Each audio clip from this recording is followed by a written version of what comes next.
Parking fellows రాత్రి నుంచి అంటే ఈ పార్కింగ్ ఫెలోస్ మొత్తం నేషనల్ ఛానల్స్ అని చెప్పబడు ఇంగ్లీషు హిందీ ఛానల్స్లో ఉంటుంది. వీళ్ళు అంటారు దీస్ ఆర్ నాట్ స్టూడెంట్స్.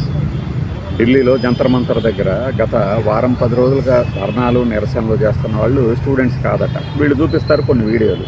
ఇప్పుడు ఏ వీడియోకైనా విశ్వసనీయత ఎంత, ఏ క్రెడిబిలిటీ ఎంత, ఎవడిని తన్నినా కూడా నేను ఒక విషయం అయితే చెప్పదలుచుకున్నాను.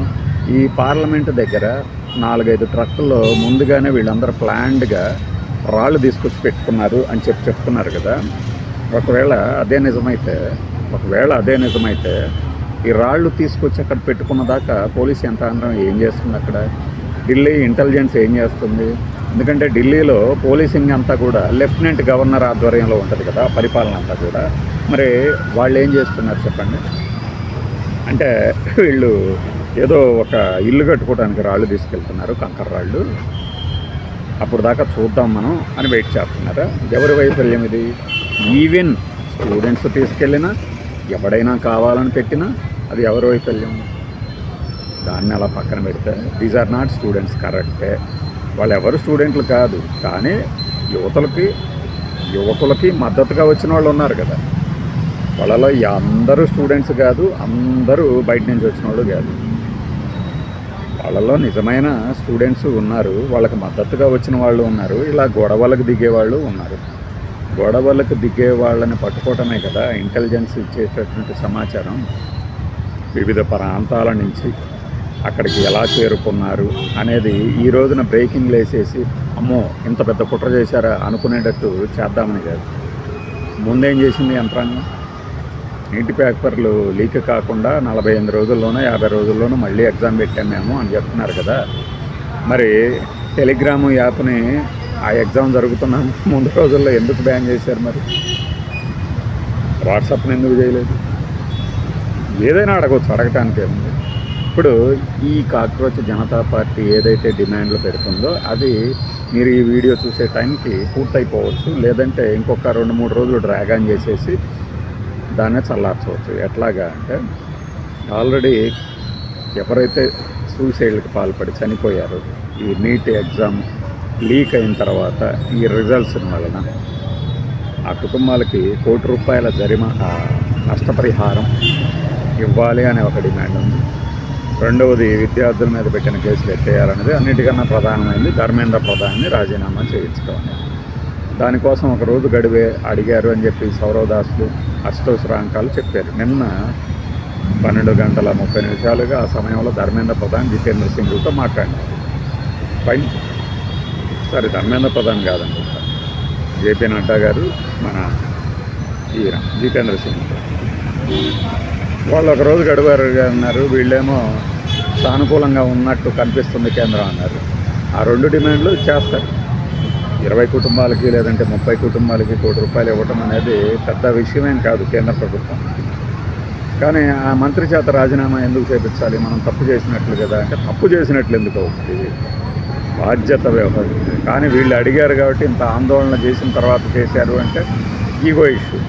అప్పుడు కూడా మోడీ గారు, అమిత్ షా గారు అనుకుంటే ఒక్క సెకండ్ పని రాజీనామా చేయండి అంటే చేయించుకోండి. ఎందుకంటే ఈ మహానుభావుడే 97 ఆ టైంలో రాజీనామాలకు డిమాండ్ చేశారు కదా ఒడిశాల పేపర్ లీకుల దగ్గర. ఆ కోణంలో ఆలోచించినప్పుడు ఇలా డ్రాగ్ ఆన్ చేస్తూ ఈలోపు మనం ప్రాపగాండ అర్ధరాత్రి మోడీ గారి సందేశాలు, సోనం వాంగ్చుక్ గారి నిరాహార దీక్ష విరమణ. నాకు తెలిసి నిన్నటి నుంచే బిగిన్ అయి ఉంటుంది. అసలు వీళ్ళ శిబిరంలోనే వీళ్ళకి చీలికలు ఉన్నాయి, ఏం కావాలో వీళ్ళకే తెలియదని ఒక ప్రచారం బిగిన్ అవుతుంది. ఆల్రెడీ సాయంత్రానికి ఆయన బిగిన్ చేశాడు సోనం వాంగ్చుక్. నిరాహార దీక్షను విరమించాను, మీరు కూడా విరమించండి అంటే అభిజిత్ దీప్కే అన్నారు. అవును, ఆయన ఎవరు మధ్యలో మమ్మల్ని ఆపమంటానికి? అంటే చాలు, ఇంకా రిఫ్ట్ చాలు.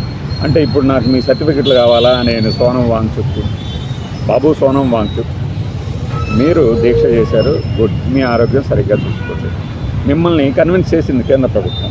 ఇదిగో మేము ఈ చర్యలు తీసుకోబోతున్నాం, 47 మందిని తీసేస్తున్నాము, తర్వాత ఫాస్ట్ ట్రాక్ కోర్టుల ఏర్పాట్లు, కొత్త చట్టం ఒకటి సోమవారం పార్లమెంట్లో పెడుతున్నాము, దాని ద్వారా ఎవడైనా లీక్ చేస్తే వాళ్ళకి 10 ఏళ్ళు కఠిన శిక్ష పడుతుంది, ఇంకా 10 కోట్ల వరకు జరిమానా కూడా. ఇవన్నీ ఓకే. ఇప్పటిదాకా పేపర్ లీకేజ్ కేసుల్లో ఎంతమందికి 5 ఏళ్ళు జైలు శిక్ష పడింది? ఆ డేటా తీసి పెట్టండి. పాత చట్టం ఉంది కదా, కొత్త చట్టం వస్తే భయపడిపోవడానికి పాత చట్టం ప్రకారం ఎంతమంది కేసులు జైలు శిక్ష 5 ఏళ్ళు వేశారు. అందువల్ల వీళ్ళు ఏంటంటే మేము ఇంకా కొనసాగిస్తాం, మంత్రి రాజీనామా చేయాల్సిందే అన్నారు. ఫైన్.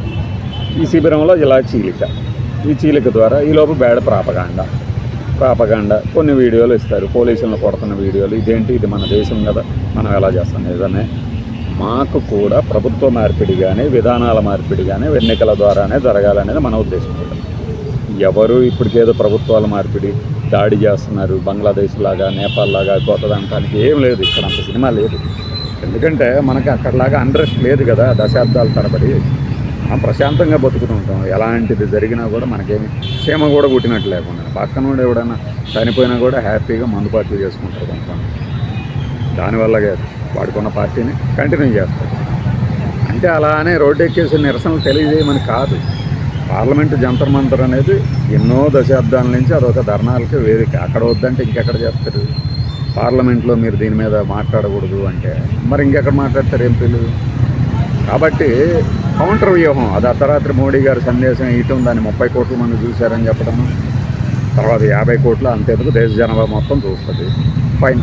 మీరు పార్లమెంట్లో కదా మాట్లాడాల్సింది, అది లేదు బయటకు వచ్చి కదా మాట్లాడాల్సింది. అంటే డైరెక్ట్గా నేరుగా పిల్లలకి వెళ్ళిపోతుంది. పిల్లలు అనే పదం వాడుతున్నారు ఈ మధ్య. వీళ్ళందరూ పెద్ద ముత్తైదువులు అయిపోయినట్టు, పెద్ద ముత్తైదువులు, ముదుసలు అయినట్టు. వాళ్ళ బుద్ధింకల రాజకీయాలని ఈ ఊసర వెల్లులు దొరబడ్డాయంట. అవును, దొరబడ్డాయి. వెంకటకృష్ణ దొరబడ్డాయి. ఇలాంటి వాళ్ళందరూ దొరబడ్డాయి. వారు అలా చెయ్యబట్టే కదా ఇప్పుడు 47 మందిని సస్పెండ్ డిస్మిస్ ఏదో చేస్తున్నామని చెప్పింది. కొత్త చట్టం వస్తుంది, వాళ్ళ ఆందోళన ఫలితమే కదా. ఇది ఏ పార్టీ కడి తీయాల్సిన అవసరం లేదుగా. అయినా కూడా మనము ఇలా ఒక కౌంటర్ వ్యూహాలు, అర్ధరాత్రి ఆయన వీడియోలు, మిడ్నైట్ మీడియేషను, మన అమిత్ షా గారు 4 గంటల పాటు సోనం వాంగ్చుక్ గారితో దౌత్యం చేసి, జేపీ నడ్డా గారు వాళ్ళు ఇచ్చిన నిమ్మరసం తాగేసి ఆయన విరమించేసి, వీళ్ళనే 2-3 డిమాండ్లు ఇచ్చి ఇంకా ఎందులబ్బా ఆయన ఎందుకు చేస్తాడు, ఆయన లీక్ చేసాడే ఏంది అనేవాళ్ళు బయలుదేరుతారు కదా. అలాగా ఈ ఉద్యమాన్ని సాఫీగా పడుకోబెడతారు, అయిపోతుంది. వాస్తవానికి ఏ ఉద్యమానికైనా లాజికల్ కంక్లూజన్ ఉండాలి. అది ఇలానే ఉంటుంది. పార్లమెంట్లో మాట్లాడతారు, మాట్లాడిన తర్వాత మళ్ళీ రగడ, ఆ పార్టీ కొట్టేసుకుని. అసలు ఇక్కడ విషయం ఏంటంటే ఈ పార్లమెంటు వర్షాకాల సమావేశాల్లో వీళ్ళు ఏదైతే 3-4 బిల్లులు ప్రధానంగా చెప్పుకుంటున్నారు, డీలిమిటేషన్, ఉమెన్ రిజర్వేషన్, ఆ యొక్క టెయింటెడ్ నేతాసు 30 రోజులు జైలు, ఇవన్నీ బెయిల్ రాబోతే జైలు, బిల్లులన్నీ ప్రవేశపెట్టనీయకుండా చేసేస్తారు. కాంగ్రెస్ వ్యూహం అదే అవుతుంది.